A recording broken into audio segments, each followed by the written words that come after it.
Today we're going to start Nun Gimel Amud Aleph. Maybe it's about 13 lines from the top. Chalatz v'asa maimer v'nasan get bal. You see that? There's the two dots over there. Okay. Thank Hashem that we're able to learn every morning. Of learning, we should have the Beis Hamikdash immediately. It should be a panacea. So we learned in the Mishnah that if Chalitza was performed, and after Chalitza we had a whole bunch of, we had 16 different cases of how he did one of the four things, and then he followed it up with either the same thing or one of the other. And so if he did Chalitza, then he did Maimer. That's a type of Kedushin. Then he gave a get, and then he had the relations. So over there it says after Chalitza is nothing. So it doesn't, then it has another case. Then it says, let's say he had relations. And after the relations, he had a get or a maimer or a Chalitza. It doesn't conclude with saying that after the relations it's nothing, even though that should be, because once he has relations, then it's a regular marriage and he's married to her. So you're never going to need Chalitza again after that. So that was pretty clear. Could have said that as well. So the Gemara asks, why doesn't it conclude with the final case, the final four cases, with saying that after the relations is nothing? It only concludes the final third case. So, Abaye v'Rava d'Amri Tavai, what's the aleph? Abaye v'Rava Tani. Okay. Amri Tavai Tani, ein achar biyaklam. They taught it as, it actually says that. Ein achar biyaklam. B'Tana Didan, as they taught it, probably based on a brisa, that's how it's supposed to conclude. Why didn't our Tana do that? Why didn't he conclude? He says, Ataras Yevamos Daf. Turns out, good morning. Turns out you don't actually need to conclude both of the cases. One of them would teach me the other one. Shaila is, which one should be the one to teach it to me? Should it be Ein Achar Chalitza Klum or Ein Achar Bia Klum? One means after there's Chalitza, then there's nothing else that's going to affect this as Yibum. What is that? Yeah, you have a friend there? Oh. Okay. And then it could have said Ein Achar Bia Klum, that after once there's the relations and it's already a regular marriage. So the Gemara says that our Tana feels that the fact that you're able to have this woman marry someone else, not the brother-in-law, so that's the bigger chiddush. So we say that once it's Chalitza, then Maimer and Get and Bia is never going to affect it and she's permissible. That's the bigger chiddush. To say that she's now permissible to the brother-in-law, Ein Achar Bia Klum, that the Get doesn't invalidate her, the Maimer, the Chalitza after Bia is not going to invalidate her. That's not such a big chiddush. The bigger chiddush is that she's able to marry someone else outside the Levirate marriage. Okay. Let me go on. The Mishnah said we're I don't know what the word elucidating is. I see it on all the art scroll things. We're going through the Mishnah and we're elaborating on each clause. So one of these clauses was one of these the words of the Mishnah was, doesn't matter if it's one Yevama and one Yevama or two Yevamas. All right. So the Gemara says, "Masnisin like Ben Azai." See what was happening over here is the person was doing more than one of the ceremonies that was required. Instead of doing Chalitza, he did a get and a Maimer and so that would apply also if there were two wives, right? And he did one to one to the other. Gemara says Masnisin like Benazeh, it doesn't fit with Benazeh. Benazeh we had before, and we had two versions of Benazeh, and it doesn't help now. The Tanya was taught in a brayse Benazeh yesh maimer echa achar maimer b'shnei Yevam and v'Yevam achas.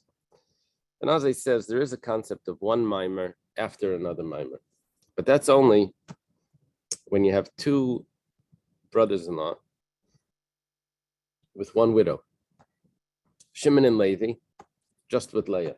So Shimon does maimer, and Levi does maimer. Levi's maimer is effective, and he becomes prohibited to Leah's relatives. However, but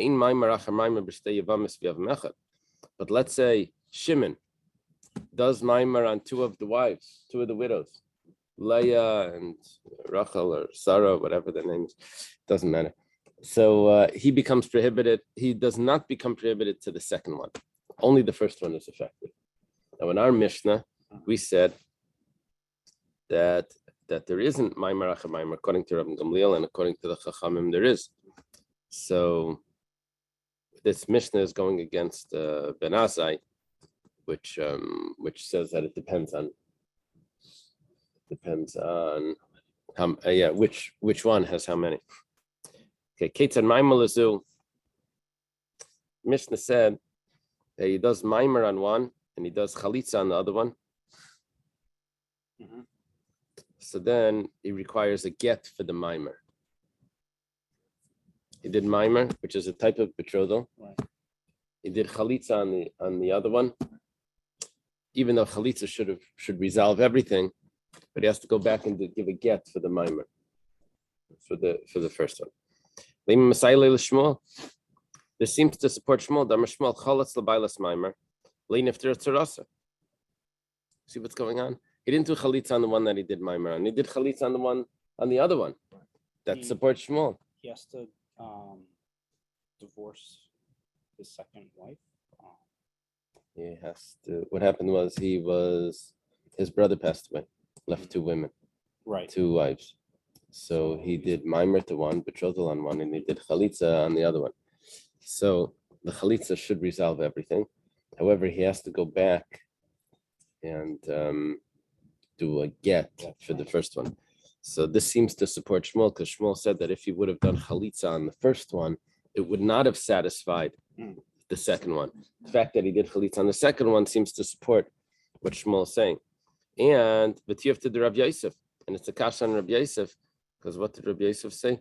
Rav Yosef says that it does work, even on the first one.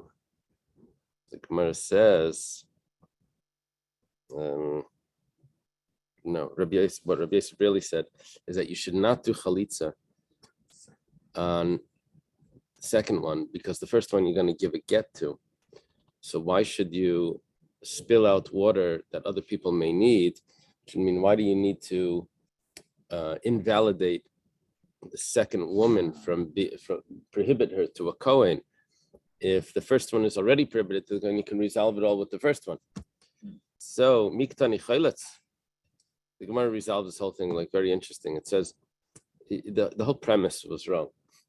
We thought that we were saying that what he should do, and then he does chalitza on the other one, but he has to go back and no, you were telling me a case where he happened to have already done chalitza. What does he then need to do? He needs to go back and do. Not telling me what to. If it was telling me what the following procedure is, then it would be teaching me halacha. But it was just telling me the scenario. So that doesn't teach me halacha based on the scenario. The Eved, it was already happened. Okay. Cholatz kitani, not chayletz. Cholatz. It happened. He did chalitza. He get lezu. Gave a get to each one of the wives. Someone did chalitza for another woman. Could she marry a Kohen? Or? No. So the same but 1 second. If he did chalitza on the other wives, then the wives that did not get chalitza are just widows. So here, if he does chalitza on whichever wife gets chalitza is the one that's going to be prohibited. The other ones are just widows. Widows can marry a Kohen, can't marry a Kohen Gadol. Yeah, so we're trying to limit how many people become prohibited to the Kohen. Get lezu, with the Mishnah said requires chalitza. Both require chalitza. Actually, it says trichais chalitza. It doesn't resolve the issue, the get, and they need chalitza. Now the expression there is they need trichais chalitza. Well, this seems to be a support for Rabbi Baravuna. We're quoting Amarayim. We're quoting the Mishnah and saying that the Mishnah supports these later sages that had a certain opinion. If there would be a forbidden, an invalid chalitza, that means the chalitza came after a get or something, which that's what's happening in this case. Now you have to go to each of the brothers and do it again. So here, trichais chalitza means that each one of them requires a chalitza, trichais in the plural. The Gemara says that's not true, because my trichais, you know what it means? They need, doesn't mean they need that each of those wives. Trichais da alma means in general, if this case would ever happen, they would require. The plural they is not talking about this one and that one. It's talking about how it would apply in every case that this would ever occur. Yeah, I don't know what the grammar word for that sort of plural is. There's got to be. You know what that is? Repeat the chalitza. The halacha I understand. The grammar is. The Gemara does it sometimes. The Alma calls it. It's the plural. It does not doesn't hold you to this one and that one as the plural right here in this case. It's a different sort of plural. Yeah, you follow? It says the plural form does not refer to all of the Yevamot Right. mentioned in the Mishnah, but rather it means that all the Yevamot In the world. in similar situations. Right. Yeah. If there would be a grammar word that defines that sort of plural, that it's a plural not referring to them, just the general. Yeah. Okay. Get lezu, v'chalat lezu. He gave a get to one, and he did chalitza on the other. Oh, very nice.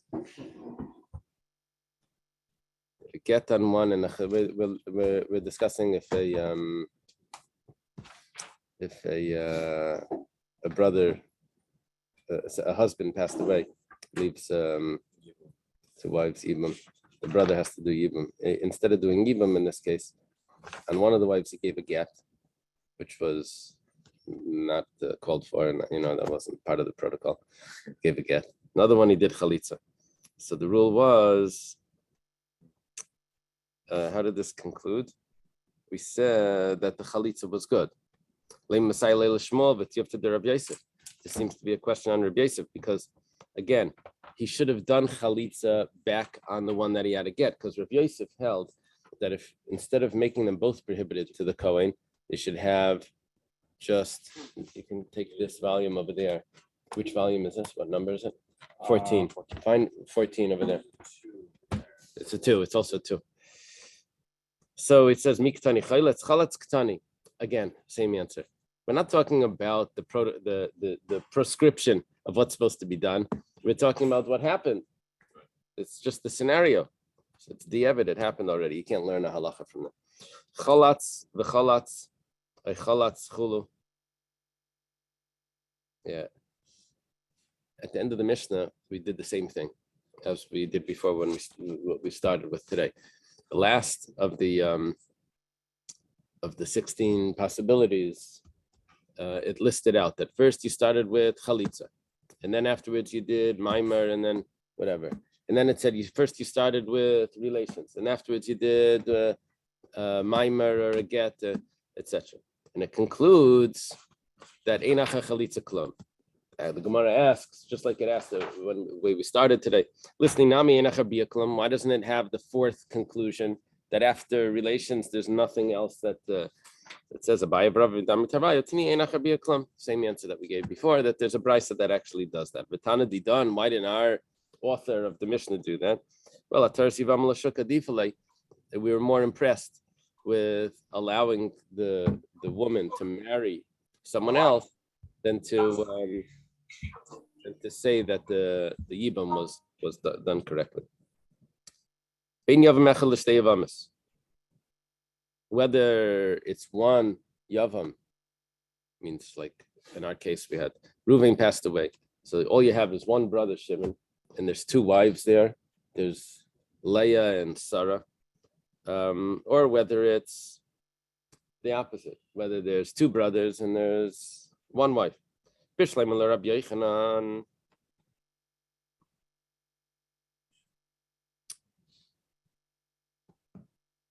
Yeah, we had a machlekes before, Rabbi Yochanan and Rish Lakish, very like fundamental machlekes. If the brother that does Yibam or Chalitza is a messenger of all the brothers, and it's as if they all did Yibam, and the wife that's doing Chalitza is a messenger of all the wives, and as if they all did Chalitza. And the difference then would be is that, let's say, after doing Chalitza, he then wants to go marry one of them, one of the other ones. Is that a sister-in-law, which is prohibited with kares, or is that a chalitza, which is prohibited with a negative prohibition? You can't then go ahead and remarry the one that you've just done chalitza on. Right. So if it's an original sister-in-law, then it's kares. If it's a chalutza, then it's a negative prohibition, which is less. Now, when do we say a marriage is effective, even if it's prohibited? So if it's a negative prohibition, then there's opinions that hold that it takes effect. Yeah. But if it's a kares, then it doesn't take effect. So now it says that we said einachar chalitza klum, that there's nothing takes effect after that. So 1 second. Bishleim le Rabbi Yochanan damer kula beisa b'lav koi, that the entire household is only a negative prohibition. Why is it a negative prohibition? Because chalitza was performed. Chalitza was performed, the prohibition drops one level from a nisr kares of a sister-in-law down to the level of a chalutza on the whole household. So then, itzrich lashminon, now we have a big chiddush. What's the chiddush? That even though it dropped down a level, but the kedushin teifsim b'chai v'lavin, you did chalitza, it drops down a level of prohibition, and you know what you're telling me? You're telling me that the marriage is not effective. Why? Because we're following Rabbi Akiva, that holds in kedushin teifsim b'chai v'lavin. El Rish Lakish damakula beisa b'kares, but according to Rish Lakish, that says that the whole household still remains at its original prohibition of kares. It's jich lashmin and then kedushin teifsim b'chai b'krisas. That's like a long rhetorical question. Yeah, is that what you really need to tell me? That marriage doesn't take effect when it's almost incest? You know, it's that you don't say that you don't need a get because of Rish Lakish. Rish Lakish responds, I know there's no chiddush here in the Mishnah. He says, according to you, Sefer Diktani. Places where it says best defense is attack. Yeah. Yeah. But it's more that the way we answer a question is with another question. So, so what's going on in our Mishnah is that because we had 16 possibilities, so not each of them is going to be a chiddush. And that's what Rish Lakish's answer is. You can't get a chiddush out of every one of those. So his response is like this. And according to you, that you're looking for a chiddush. So Sefer Diktani Baal Vasamaimer. Itzrich Lashmin and then Kedushin Tapes and Basis. One of those 16 cases is that if he had relations with the woman, and then he did Maimer. Now that was just put in there because that's one of the 16. In this case, it doesn't. What's Maimer? Maimer is betrothal. Right. Yeah. Right. But even if it's, let's say, a brother, because let's say it's the other brother that's doing the Maimer. So we say, oh, once it's a Yiba marriage, then there's no marriage that takes after that. Right. So do you really need to tell me that there's no marriage on a married woman, that you can't give a married woman money and say you're betrothed to me? Do you really need to tell that to me? You don't have to tell that to me. So that you don't have a chiddush there either. So Rish Lakish then explains, so what's going on in the Mishnah?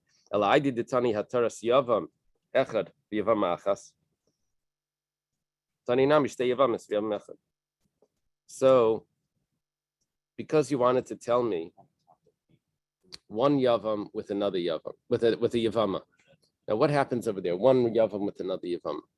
That drops down according to everyone, even according to Rish Lakish, from Chayve Krisis into just a lav, because the brother that did Chalitza on the woman that he did Chalitza to is not a Chayve Krisis, it's just a lav.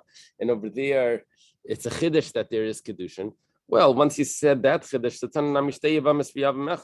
then you're telling me when it's two Yevamis, where over there it's not a Chiddush because it's Chayve Krisis. Right? Then it did it the other way, where it's going to tell me, even if it's Ashes Ish, the woman's married already, and someone comes along and gives kedushin. But it's all because once you have 16 cases, so you're going to add in cases that are not going to be chiddush. Yeah. So in a case where husband dies and there are multiple ones, they're all the same. They all have a law on them not to marry anyone else until a brother does something. They're all the same. Yeah, they're all actually karas. But I'm saying their status is all the same, right? And now the brother comes along and does the right thing. He does either Yevum or Chalitza on one of them. And after that, they're not all the same anymore. There's stricter, according to Rish Lakish, issues about the one he did it to than the other remaining wives. The opposite. It's more lenient on the one that he did it to than the other remaining wives. More lenient meaning what? That one that he did chalitza on is now not in the category of a sister-in-law, which is prohibited with karis. Okay. And instead, it just goes down to the one that you did yivam on or chalitza on, which is prohibited with a negative prohibition. Is this the right way to think about it? That the wives have a law and not a mitzvah aseh in general? They Is that the have. correct way to think about this whole subject? Say it's a lot, yeah, It's a law, and the male has a mitzvah aseh to do yivam. or chalitza. Yeah, but I think that it goes on both. The lav goes on both. We're talking about why would there be a lav? The brother could marry the living brother could marry someone else before he marries one of these. Yeah. He doesn't really Yeah. have a law. Yeah, no. Let me explain. Let's say he does yibam. So then, and he divorces her or something. Another brother comes along and decides to marry her. That is a lav. Because this is, it could be a lav, it could be it depends on Rabbi Yechon or Rish Lakish, if it's, or karis. Let's say he did chalitza, and then he wants to return and marry her. Now he wants to marry her. So that's even for himself, there's a lav. Lav is just a regular prohibition without karis. Is that Story of Eva. That's a prohibition. law we get from somewhere else. You get That lav is in the Yibam story, that kivan shalaybana shuvla yivna. Once he does chalitza, that he lost his chance. But originally, that was a prohibition of a sister-in-law, which was karis. Even if she doesn't marry someone else, she's now Right. also to him. Right. Yeah. Okay, we're on top of Nun Gimel Amid Beis. Chalatz v'asamaymer v'nasan. Let's see, he does chalitza. Then on the same woman, he does maimer. What happened after that? Then he gives a get. Bishleima chalatz v'asamaymer.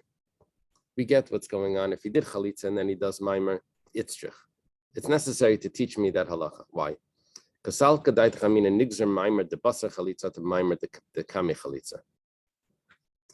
What happens if he does mimer first?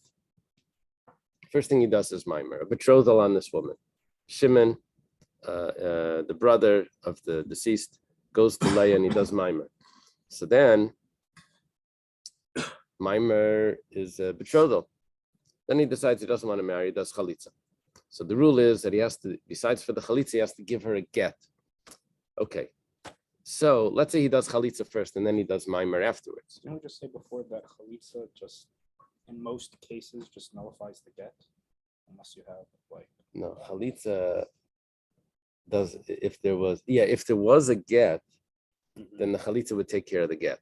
But you don't have to do anything after a get other than chalitza. But if you did mimer, then the chalitza takes care of the zika, the attachment, but you still have to get rid of the mimer with a get.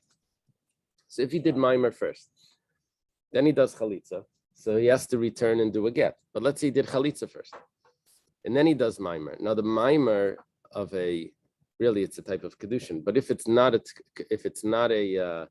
kedushin, if it's just a mimer for yibum, so really that mimer is nothing because he already did chalitza. I guess it would depend on his language of what he uses. So, but nevertheless, we would say that there's a gzeira that just like mimer before chalitza, you still require a get. So mimer after chalitza, I would have thought that you require a get. Kamash malan that you don't. Kamash malan b'legosina, we don't make a gzeira. Ela chalatz v'nasan get lamali. What are you telling me? What could I have thought? What's the chiddush over there? So Gemara says,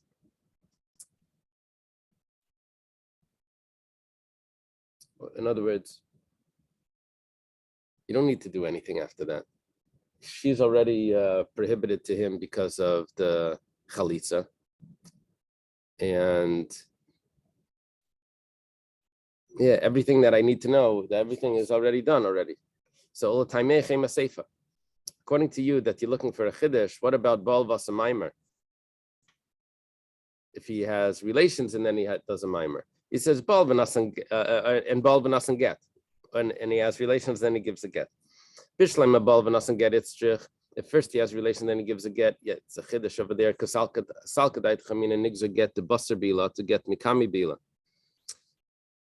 I could have thought that if he does a get first, the get is not satisfactory, and he still has to do chalitza. I could have thought that if he has relations first, and then he divorces her with the get, I could have thought that maybe the get isn't satisfactory, and you need chalitza as well, right? He did yibum, and now he wants to get rid of this wife. I could have thought that maybe you need chalitza. When I gave a get first, I still needed chalitza. Now when I give a get afterwards, maybe I still need chalitza. So Kamashman Legosrin, I say that we don't make that gezerah, that it's only originally that you would need chalitza. Aval bal vasa mimer lamali, but bal vasa mimer, what would you have thought?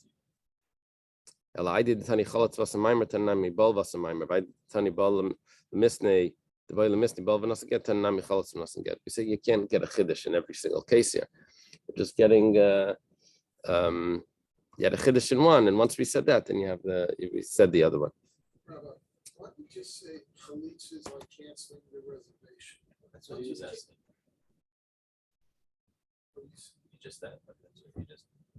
But that's what he. I didn't hear it. No. Yeah, more or less. That's all it's- Right. Right. Okay. Now it says that when it comes to the relations of yibum, so it says like this: if the relations was the very first thing that he did, so then it's absolutely effective, and he's married to her, and chalitza afterwards is nothing, and a get afterwards would just be a regular get, and You don't get all of that. Marcus or anything. You just have relations and don't go through the. So that was a discussion we had mentioned, Rav Huna. If you're obligated to do that, it seem to be two opinions. If you're obligated to do mimer first before the relations, rabbinically, biblically, it definitely works. So let's say he does a get or mimer or something, then he has relations.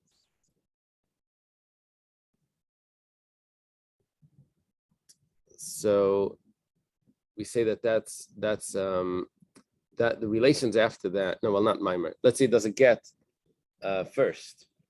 He does a get first. The relations that he has after that, or it could be a mimer as well if it's on another wife. if there was one wife that he did mimer to, and the next wife he has relations. So then we say that those relations are invalid.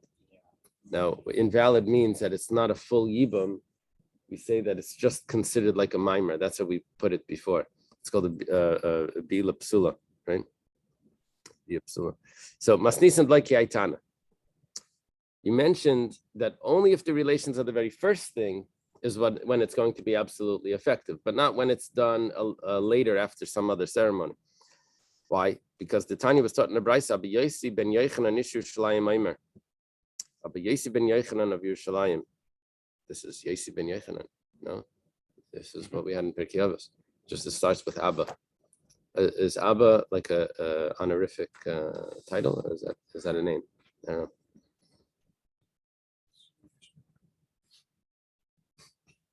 What is that? Okay. He's right. He is. He's right. It is. Mishum Reb Meir, in the name of Reb Meir, it can't be. It can't be Yosi ben Yochanan ish Yerushalayim. Why? Because he was one of the Zugais, and Reb Meir is much later. So it must be a later person. Yeah. It says achas bila v'achas chalitza betchila in achrei klum. Gemta v'seif yesh achrei klum. He argues regarding the chalitza. We said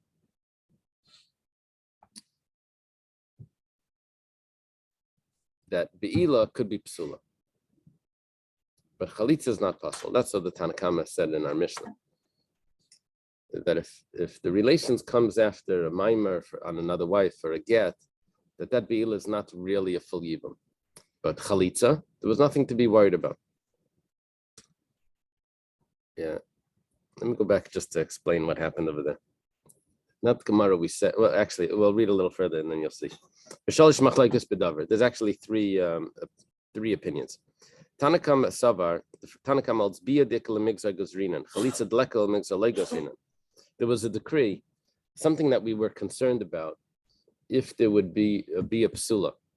And therefore we said that you have to do a chalitza afterwards. It's not effective as a yibum. He holds that the bia is always a yibum, even if there was a get beforehand, or a mimer beforehand on another wife. But the karmet ligzer biacher get mishum biacher chalitza. What was Bia again? Relations. Oh. We're asking if we're discussing over here.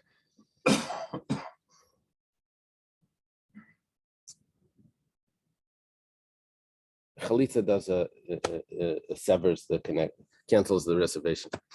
It severs the connection. Now, does it matter what took place beforehand for chalitza to be effective? The Tanakama said no. Whatever you did beforehand, the chalitza is effective. Doesn't matter. But when it comes to relations, not always is the relations effective as to consummate the marriage to the yavam. It depends what was done beforehand. Marry in the first place. Yeah, but it depends what you did beforehand. If mimer was done on another wife, and then there's relations with this wife, so that relations is not effective to consummate the marriage. And or if maybe a get was given beforehand. So in other words, it's not a blanket statement that bia is always effective. It's not. Chalitza is always effective, but not bia. And the Tanakam explained why, because there was a decree. We'll explain the decree in a second. Rabbi Nechemia holds that there's no decree, and that bia is always effective even if something was done beforehand, just like chalitza is always effective. The Gemara asks, with the karmet ligzer biacher get mishum biacher chalitza.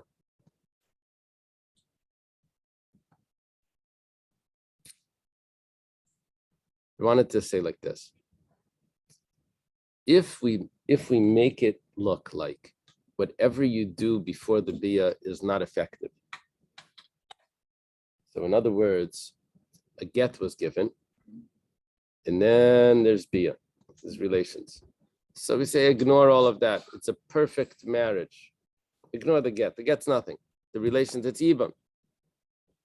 Then we may think that if Chalitza was performed and then there's Bia, it's also a perfect marriage. And it's not true. That's a prohibition. So even though the get is only rabbinic, but because the get could be confused with Chalitza, so we said that we have to take that get seriously enough to say that the Bia afterwards is not effective. It's called the Bia Psula. In a normal marriage, etc., if that situation occurs, what's the left of themselves? There's a get, and they have relations. Yeah, if it depends if the relations was l'shem znus or l'shem marriage, they probably it could be back married. Yeah. Right. Right. Welcome back, Moshe. I'm the kid in the class that gets kicked out. What was your Bach? What was the Bach? I Something. wanted to get the kid off the hook. He said the wrong answer. The answer was in the back. So the word he got mad at him.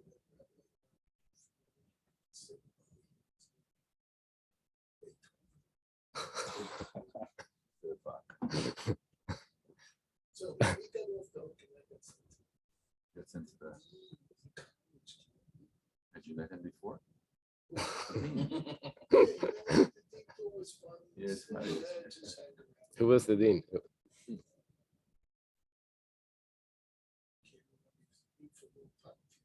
Uh-huh. You saw him many times. No, I just knew he was a dean. It's like we're so late. Is the dean the president like Revel or one of those guys? One of those. Okay, that's more interesting. Okay, so the comrade, yeah, there was one other issue. There was another possibility that Reb Nechemia is ignoring.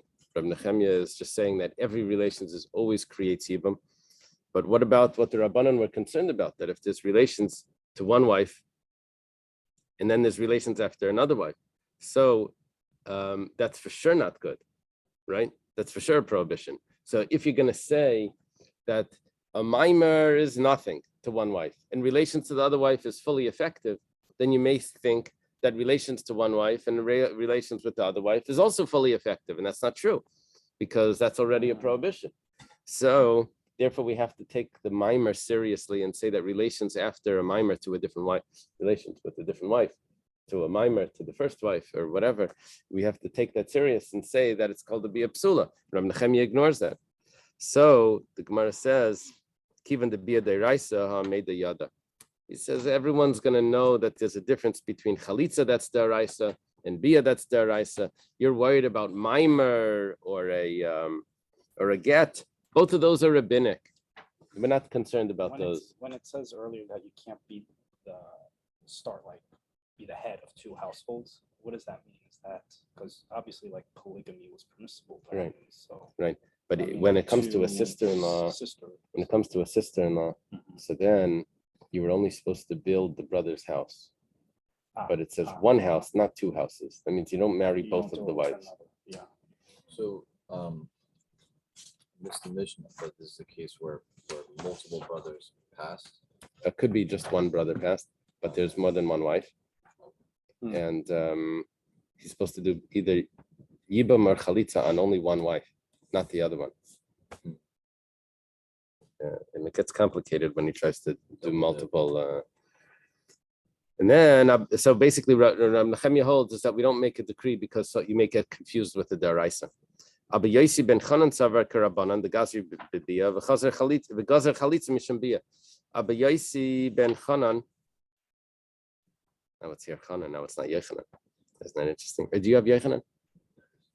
About Chanan. Yeah, so that's right here. What do they say? The Gemara below calls him Abba Yesu ben Chanan. Uh-huh. Doesn't give a reason. Oh, maybe it does. That's all. So the yud could drop out from the text. So he just adds in that there could also be a gzeira, because by bia there was a gzeira that he may get confused with the rabbinic mimer or a get, and take that over to an actual bia with one of the wives, and then bia with the other wife would be effective. So also, once we did that, we continue with the gezerah that chalitza as well, even though there's really no concern. What would you do? Chalitza after chalitza, there's no prohibition. So, but nevertheless, we make a gezerah because in the reverse, there would be a problem. Yeah. Interesting. Yosef ben Yochanan in the Pirkei Avos is the one that says don't talk to women. Uh-huh. And about wives, it's like similar to subject. Very cool. Yeah, my pshat in not to talk to women is because it begins with you should have your house should be open to the poor. And then what do you do when you have all the poor there?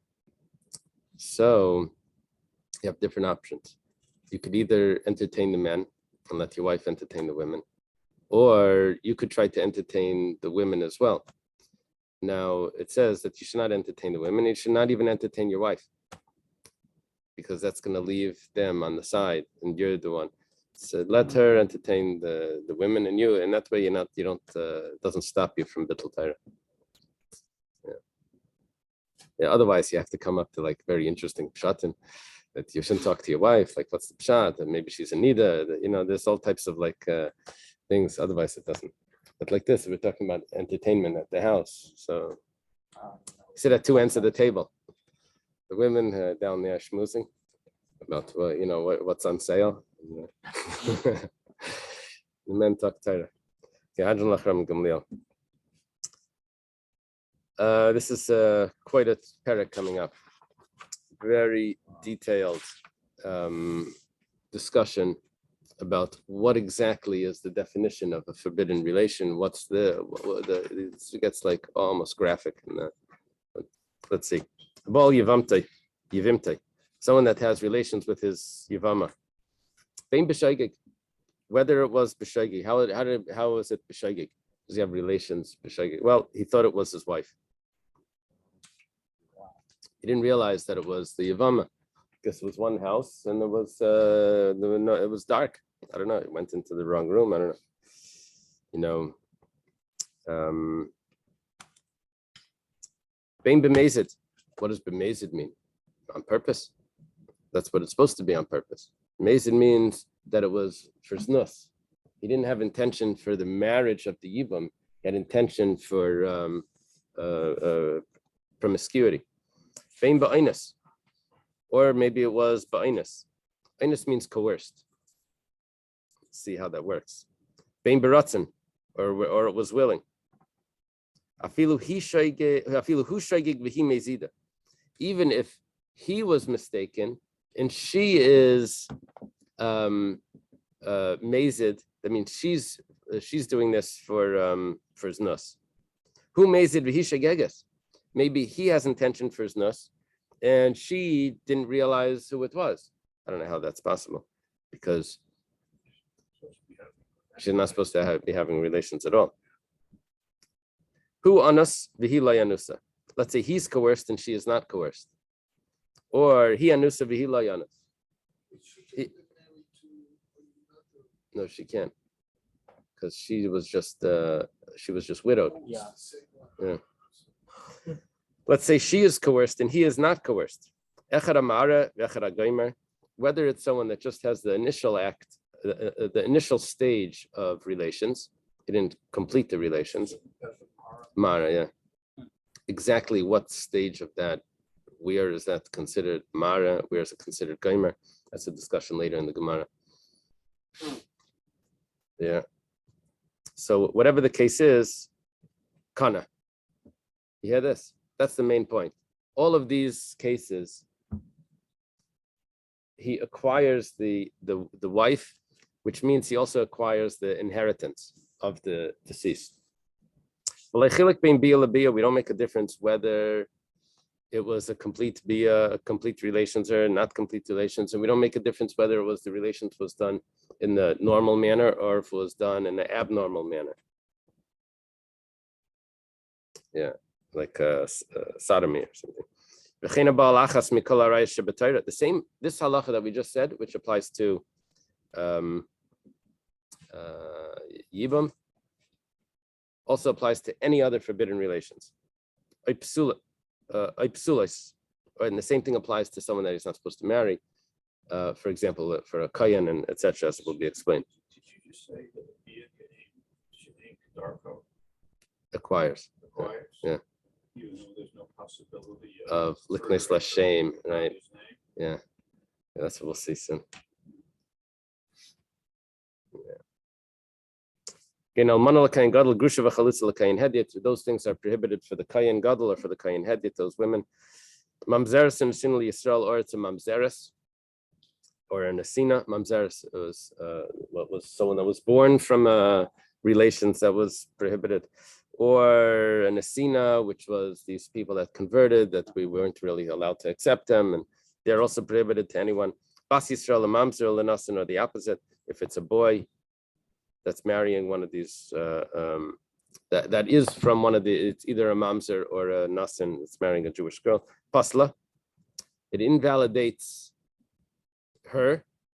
It now becomes a zaina. She can't marry a kayan.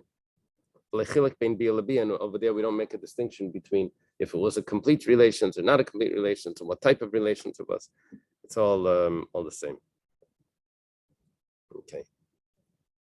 It's very important, all of this there's legal issues here. So it has to be defined exactly what's considered a relationship.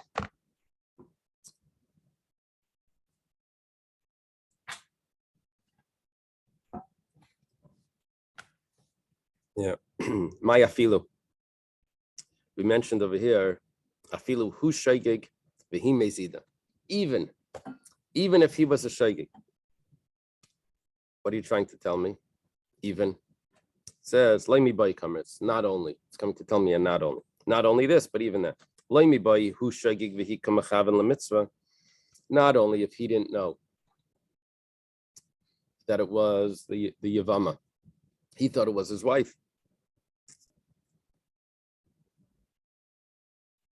And she's mechaven lemitzvah. It's very interesting because this would be a interesting discussion about Yehuda and Tamar. He was a shaygig, and she was mechaven lemitzvah. Right?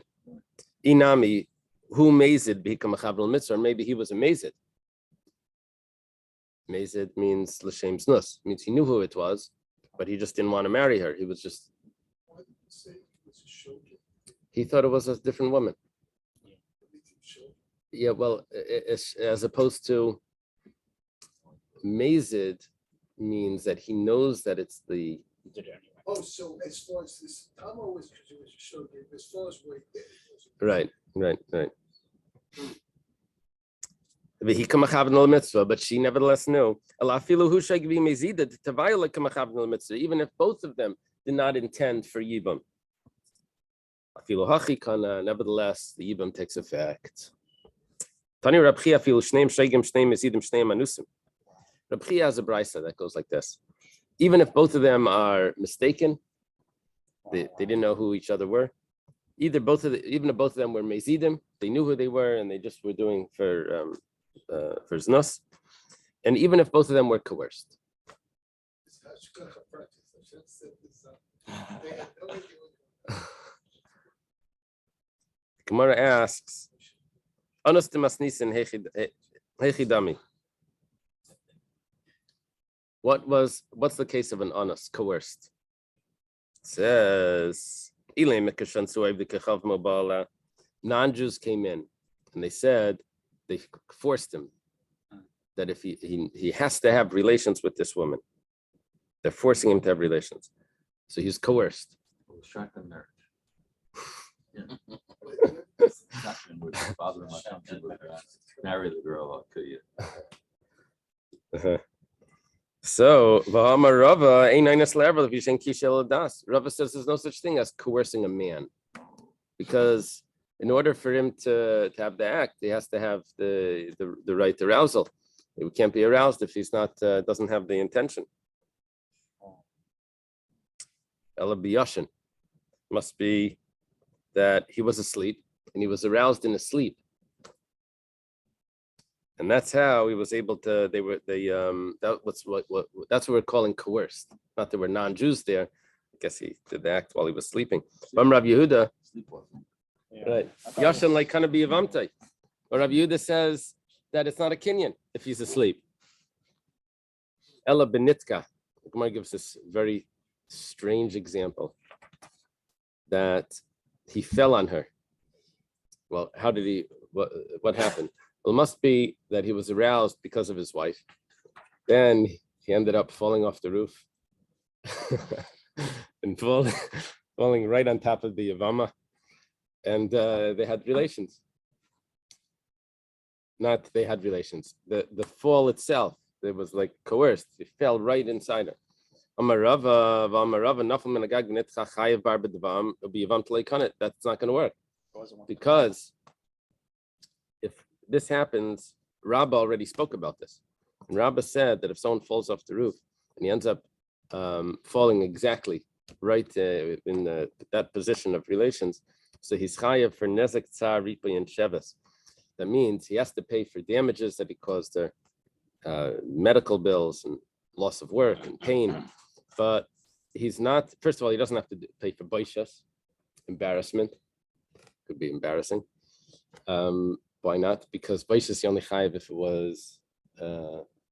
was done intentionally. This Right. wasn't intentional. He fell off the roof.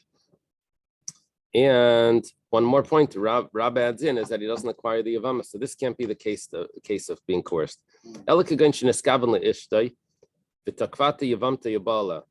Rather, we're talking about that he had to be aroused because of his wife, and then he gets forced by the Yevama. Sounds like she grabs him. Yeah. Or it sounds like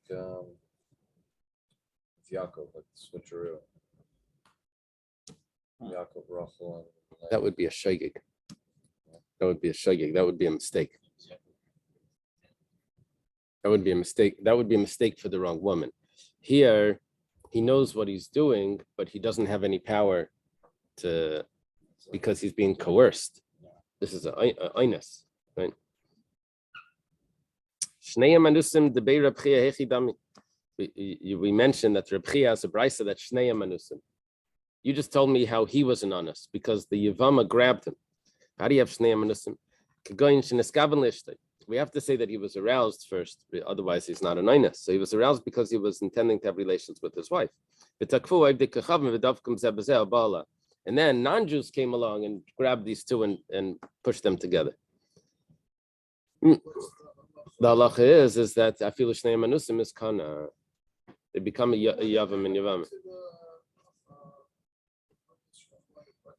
Yeah, patre, patre.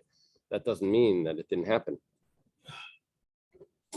Yeah, it means it's exempt from punishments and other things. Yeah.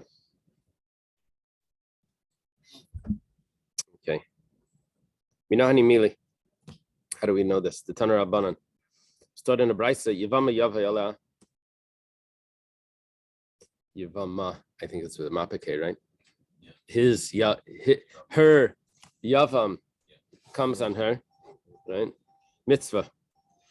That's telling me that it's a mitzvah to do yivam. Davar acher, another pshat. Her yavam lives with her, right? Yavam shalah. Yevama yavala. We have another pshat that says bein b'shegig, bein b'mezid, bein b'inus, bein b'ratzim. That's our source. Doesn't matter in what the scenario was. He acquires her. Fixay la mitzvah, but you already used the pasuk once. You told me Yevama yavala is telling me that that's the mitzvah. So the Gemara says la mitzvah v'im liyachbetz shnafka. That the mitzvah we already know. It says that if he does not want, then he does chalitza hachafetz ibn. So we know already the mitzvah, and therefore we have this extra pasuk Yevama yavala to teach me the other that it's bein b'shegig bein b'mezid. The chiyas ikra bein b'shegig bein b'mezid bein b'inus b'ratzim, and that's what it's going to teach me. Tan Yidach, we have another brisa. Yevama yavala is kedarka. He lives with her in the natural manner. The lakha, and he takes her shalei kedarka. That's not in a natural way. That's he has relations in a not the normal manner. Now it says the yibma, and he does the marriage. Bia geimerespa, then kesav ishtar geimerba. Relations is what consummates the marriage, not money or documents. The Yibma Balkarcha, and also we learned that the Yibma is, even if it's against her will. Davar Acher, Yevama Yava is being b'shegek chulu. Another pshat is, another thing that we learned is that it's Yevama Yava is whether it's a b'shegeg or b'mezid. 1 second, v'afikse l'kedarka. You just use that pasuk to tell me that it means in the normal manner. Ahu milahakim shemachiv nash.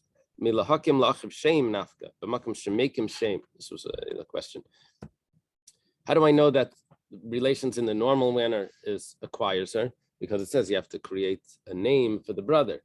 Only way you'll be able to procreate would be if its relations are in the normal manner. So that's lakim lachiv shame. And the pasuk would be teaching me the bein ba'inus. Nowadays, we just consider yichud as relations. It's not so clear. That's not so clear. At the wedding, there's a yichud room, but yeah, usually. But it could be the real marriage midaraisa is after the wedding, where he has relations with her.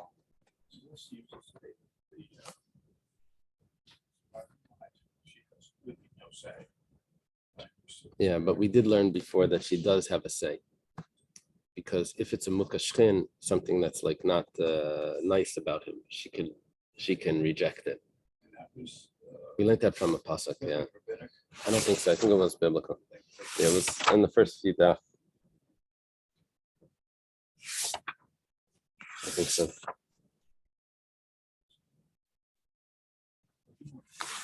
Yeah, I remember learning this and sitting in a shul in Israel. I was literally going through this. So, yeah, he has some sort of disease, so she does not need to remember stuff. It was one of the first pieces here. Daniel taught this.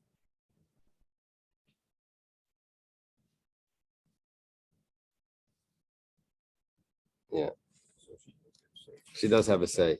Yeah, right. Okay. Are we holding Gufa? We're going to go back to discuss something that we said before from Amirayim. Amar Rav Yehuda. Rav Yehuda.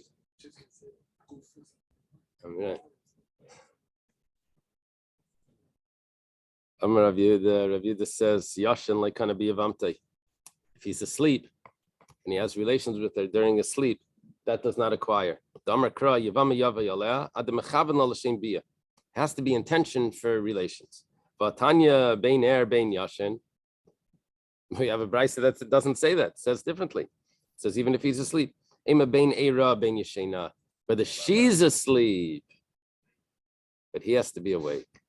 But Tanya, but we have a brisa bein erhu bein yashin hu bein era he bein yasheni. But we have a brisa that says doesn't matter even if he's asleep.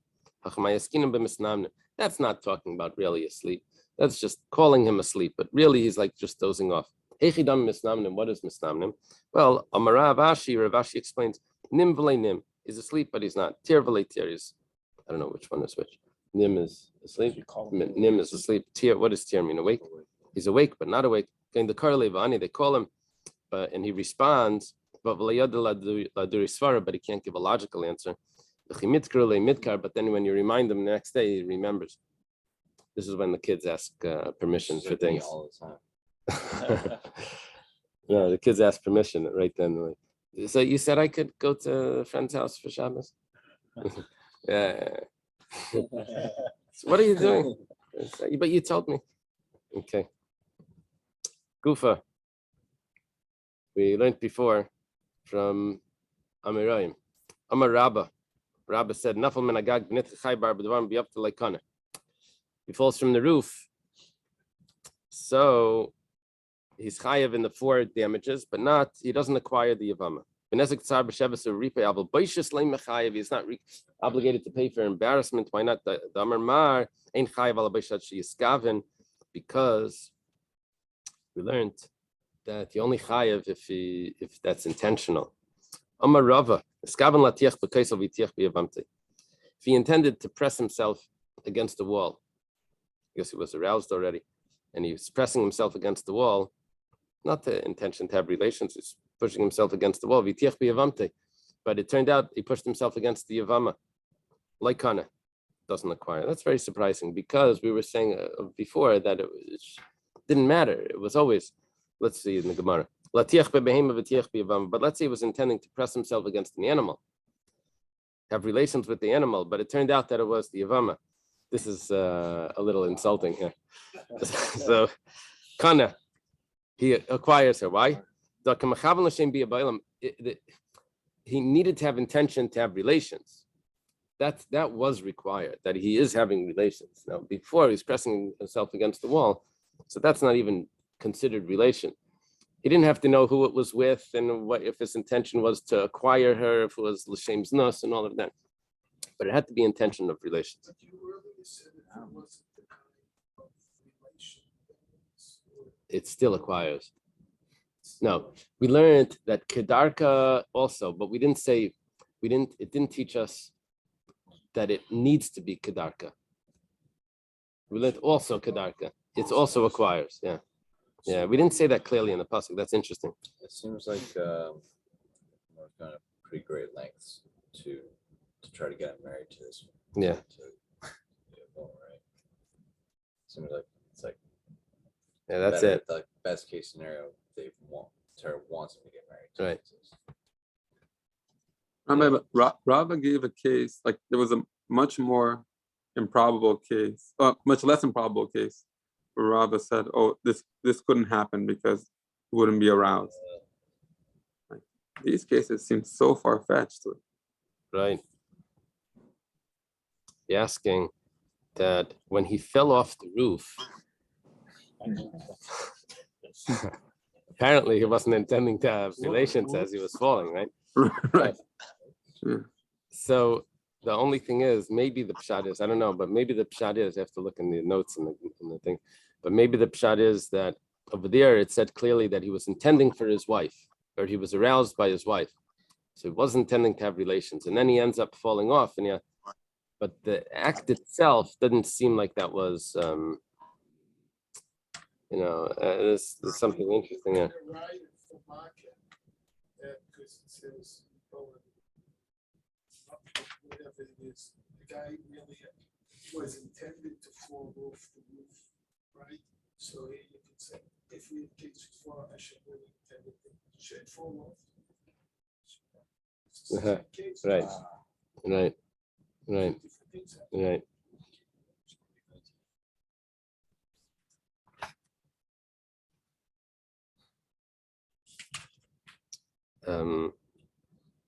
I don't know how far I'll get. I'll go until like another 10 minutes, 15 minutes. Is that all right? Okay. It's not a complicated Gemara. It's just like back and forth and psukim and stuff. Only one thing that's going to come out is that an uncle.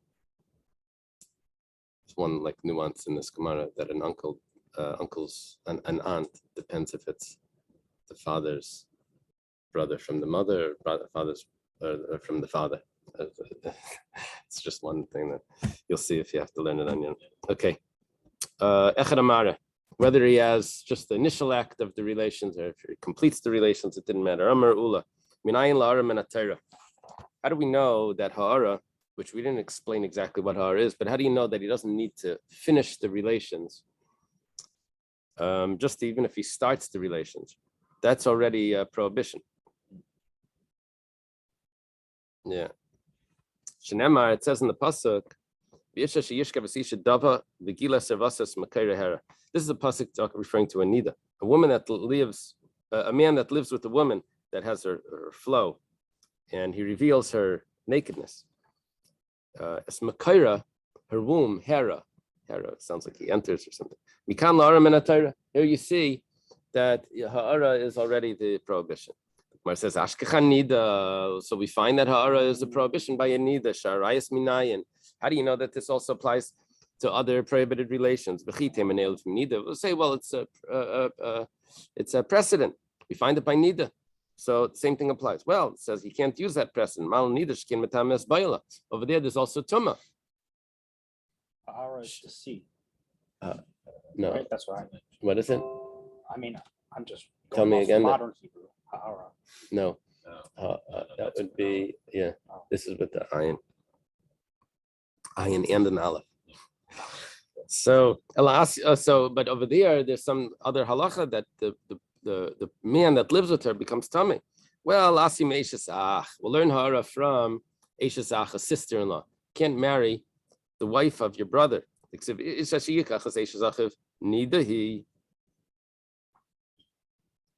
Over here, it sounds like she's separated. A man that takes the brother, the wife of his brother, she is a nida. What do you want to say, that she's always menstruating? Elakin nida. She's like a nida. Ma nida ba'ara, just like a nida. The prohibition is just with ha'ara. Also, the sister-in-law is also, the prohibition is with just the initial act, the initial stage. Can be other the rabbis, the by Makadosh Vazel, ki alpha. What is that expression, ki alpha? It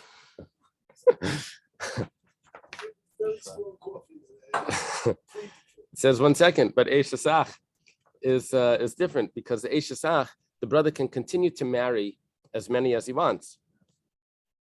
What is ki alpha? Let me look at the what? It's like Ella. Oh, Elef, like 1,000. Ki alpha, like 1,000. 1,000. Ki alpha, like 1,000. So you can't say that we're going to learn from Eishasach to everyone else that Ha'ara is going to be, because that is slightly different in that case, because there couldn't be so many Eishasachs. We're going to learn from an aunt, which means the father's sister or the mother's sister. It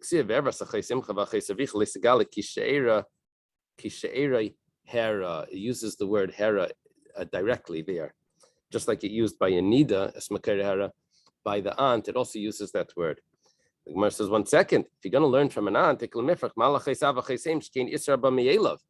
those come without your doing. Those are already there. It's not because of a marriage of some sort. So Mechada Layasi, you're right. Each one has its own reason why it can't be a precedent. But we'll learn from two of them together. Mehei Tesi, which two are you going to join together that both of them will teach me to the rest of the Torah? We'll learn from a sister-in-law and from an aunt. The Gemara says 1 second. Those are only prohibited because of relatives, and not. What about an Eishes Ish, or just a married woman? How do you know that Ha'ara, just the initial act of relations, would be the prohibition? We'll learn from a Nida and Achais Av Achaisem, which over there doesn't have to be a relative by a Nida. So the Gemara says 1 second, but those come naturally without his doing, without any marriage. So we'll learn Nida, which comes naturally, and Eishasach, which comes through marriage, and Nida, which doesn't have to be a relative. The My Perchus, all the questions are resolved.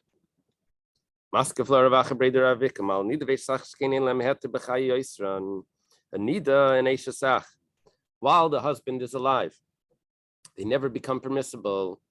But for a married woman, he could divorce her. So it's not a good precedent. The precedent that we have for that case has a different detail. What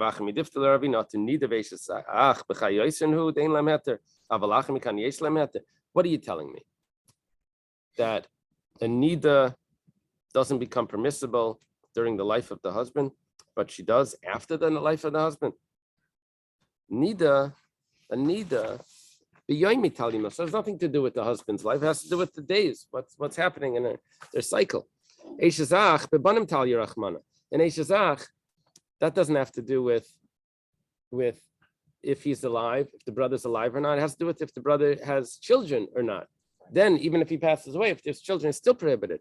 If you want to ask a question, you have to ask a different question.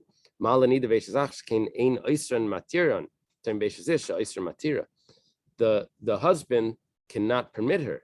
However, in Eishes Ish, the husband could permit her by giving her a get. Elamar Abiyana, we don't have a source. Ella, we have to go back and retract from what we said. We give a different source why ha'ara works. It's either Rabbi Yaina or Rav Huna Breder Rav Yeshua. There's a huge generation gap there.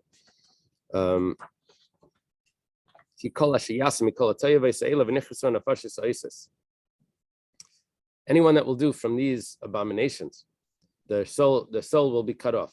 So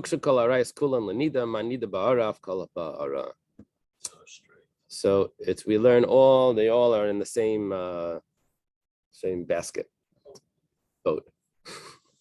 Well, neither the ksiva gabi eshes lamali. Your whole Torah over here that you got, the whole halacha that you got. Why? What does it say? Nida by a sister? Is a sister-in-law always a nida? No, it's coming to tell me that just like a nida is bara, so to a sister-in-law, I don't need that whole thing because I learned it from what Rabbi Yaina taught us. So the Gemara says, look at the Rav Huna. Dam Rav Huna remes li Yevama min atari minayin. I'll give you a hint to the levirate marriage from the Torah. The Gemara says, minayin. Haksiv Yevama yavala. You're looking for a remes. A hint? It says it clearly. How do you know that a man is not allowed to live with his sister-in-law while the brother's alive? It says, that's obvious. It's only permissible after he passes away. It says, maybe it's voluntary, allowed. But while he's alive, after he passes away, then it's a mitzvah. It's a married woman. Strange svara, no? Maybe we know that it's prohibited while he's alive, but maybe we just think that it's a positive command that he's violating, but it's not a negative prohibition. Amar Cross, so the pasuk says, is he a nida? Ella kinni the mani daf pishesh lehat lachmikan b'shasi surah b'karis. Even though a nida becomes permitted later, but right now she is karis, a prohibition of karis. Also the sister-in-law. But while she's alive, while the husband's alive, it's b'karis. Ella ora diksiv gabi achisava achiseim lamali. If we can stop somewhere without getting into this whole complication.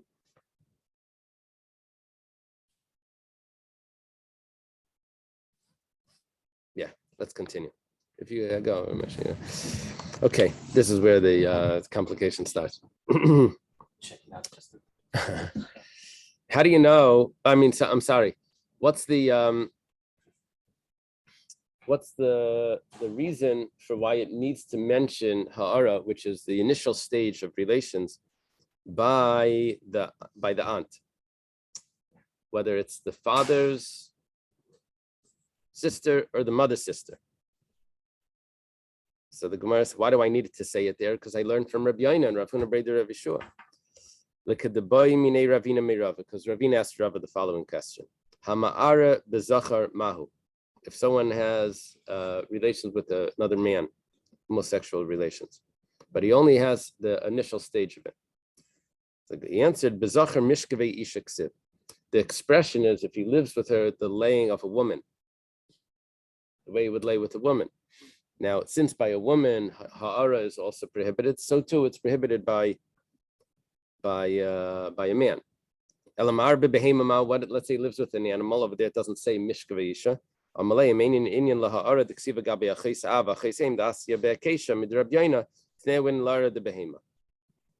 We have an extra source of ha'ara, that initial stage is prohibited. Where's that source? By an aunt.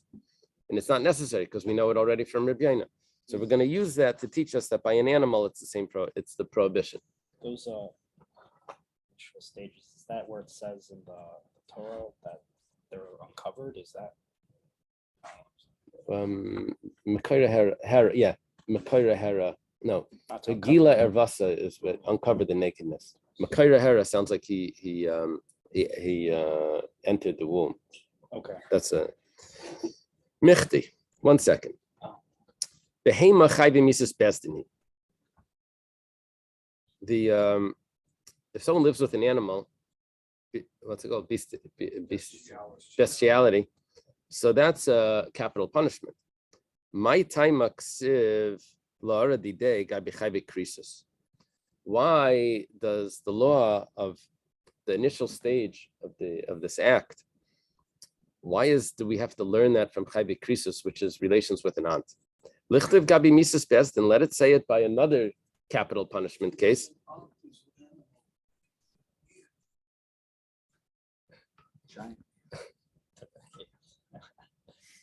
If I would say an ant, then you would confuse it with the animals. Bugs.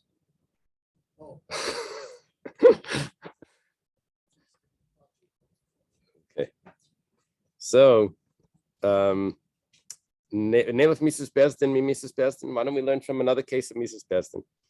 Where it says, my drasha, what are you? And I'm sorry, I skipped the line. I did the kulakra drasha, asi, ksiv beinami hamil drasha. Since that entire pasuk is a drasha anyway, so we're going to use that pasuk to teach us more halachas. My drasha, what are you telling me that's just, the whole pasuk is just teaching me outside laws? It says, the Tanya was taught the following brisa.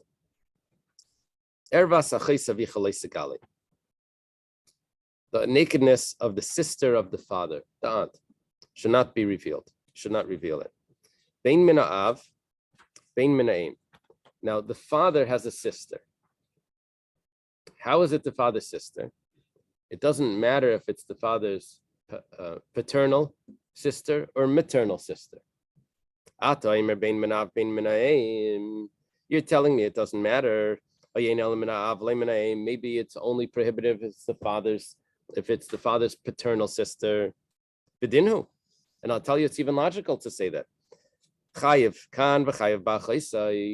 There's a prohibition here, and there's also a prohibition if he has relations with his sister.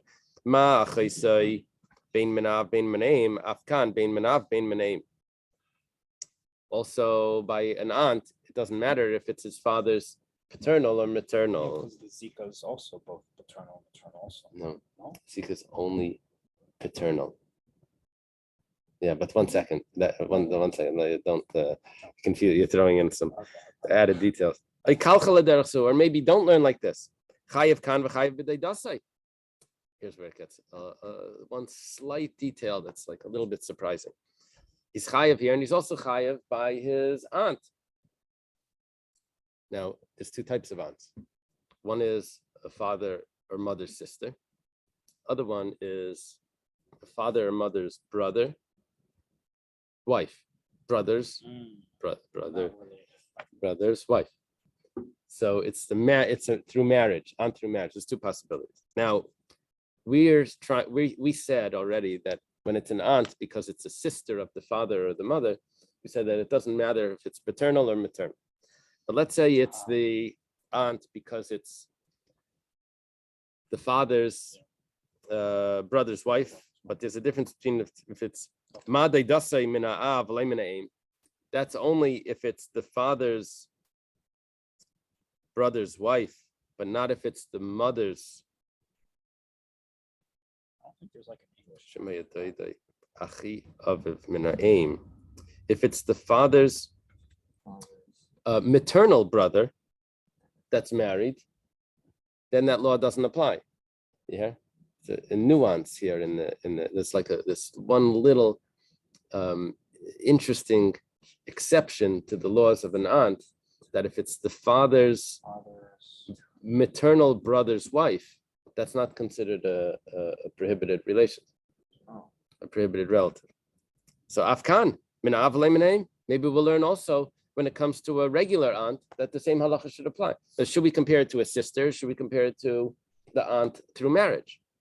So near lemidaima, let's take a look. Who is it more similar to? We're talking about an aunt that's a regular aunt. Should we compare it to a sister or to an aunt through marriage?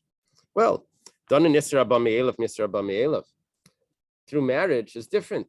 These two, the sister and his aunt, which is his father's sister or mother's sister, was not prohibited because of a marriage.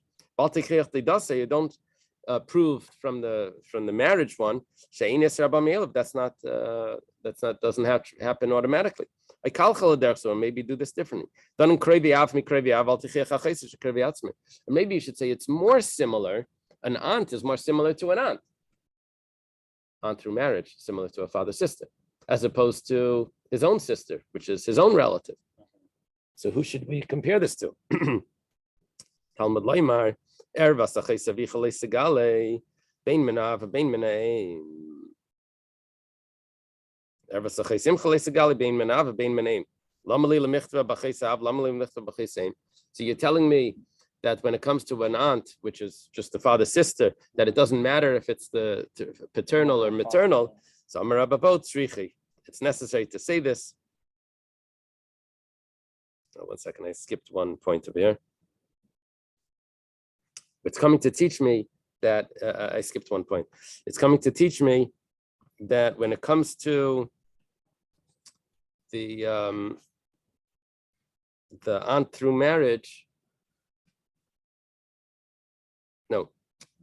When it's coming to me an aunt that's not through marriage, that it's going to be prohibited, as if it's the sister as opposed to an aunt through marriage, which is only if it's a paternal aunt, paternal brother's wife, and not if it's maternal. Go with just an aunt through marriage. So when it comes to an aunt through marriage, then it depends how how the brother is there. Yeah. No. But there's one extra step there. The fellow has a father. Father. Second. Sister. Yeah. Here was our paper. This guy, he has a father and a mother. Right. Okay, now let's say His his father also has a father and a mother. Oh. Now let's say his where's his father here? There's his father. Let's say his father, That would be his grandfather. his grandfather, Yeah. has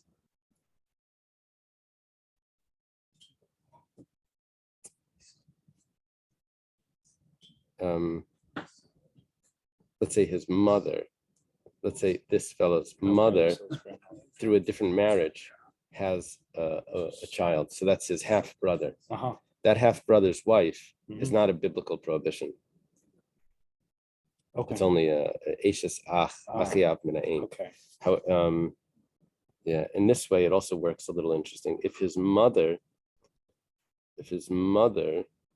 her parents, if the father has, if only has a half, if her mother has a half brother, that's also only a rabbinic prohibition. It's not a biblical prohibition. So that's what we're dealing with. Over here it matters, you see, if the father's. So this would be fine, and this is Durabanan. Yeah. Well, actually, I think both of those are Durabanan. And this may be actually permitted. Even after their divorce. Yeah, Yeah. even after the divorce. So now we're talking about, what about if it's actually, you're not marrying the wife of one of them, you're marrying actually the girl, the sister, the father's half sister. So over there we say that it doesn't matter if it's maternal or paternal. Problem is, what's the difference? Why do we have to say both by the father, the half sister, and by the mother, the half sister? It doesn't matter which way it's why does it have to say it by both? So that we learned from Rabavo. Rabavo tells us, it's necessary. If it would only say by the father's half sister, because that's how the lineage works through the father. But if it's a half sister of the mother, we would say that it doesn't work like that. Because maybe if it would say by the mother, the half sister, then I would say shekain vadayas, because the mother's half sister through the mother is a definite half sister, because the maternal family, we know, we saw her in the hospital, she actually gave birth to this person, right? We know that. However, but if it's a paternal sister, not necessarily is it definite? I mean, it's assumed, but it's not definite. So tzricha, that's what it has to say by both. Where do